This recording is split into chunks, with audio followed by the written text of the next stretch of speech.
Selon Cyril Edoualo, directeur général du budget, la loi de finances 2023 est votée pour apporter la stabilité économique et sociale au Cameroun. De façon concrète, l'exemple est pris sur l'application des coûts des produits pétroliers.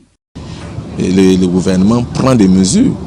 Donc chaque fois que vous allez acheter le gaz, le bonbon de gaz, vous payez à 6 500, le gouvernement paye 6 500.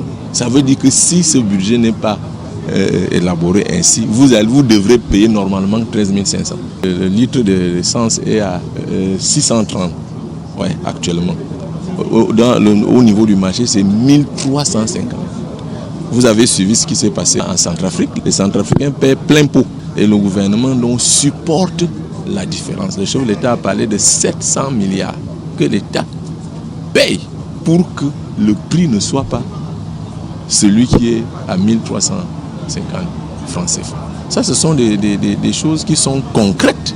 Par ailleurs, la préservation du pouvoir d'achat des ménages est au centre des préoccupations. Au niveau du secteur meunier, l'État subventionne depuis plusieurs années, ceci pour éviter l'augmentation du prix de la baguette de pain. Le gouvernement fait des efforts pour essayer de contenir. Vous avez le prix de pain qui n'a pas évolué, mais parce qu'on a subventionné les entreprises, les meuniers, le secteur des meuniers.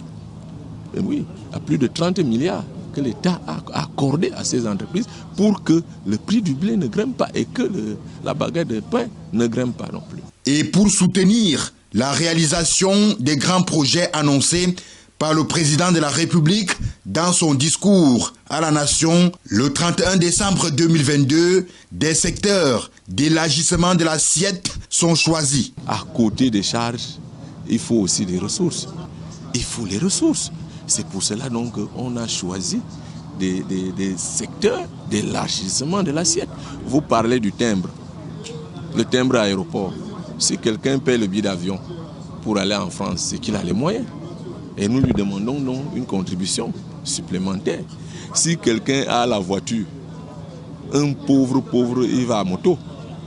Si vous avez la capacité d'entretenir la voiture, c'est que vous avez les moyens. Et donc vous apportez une petite contribution en fonction de votre gabarit. L'État sollicite l'esprit patriotique des citoyens qui résident et investissent sur le territoire national et international.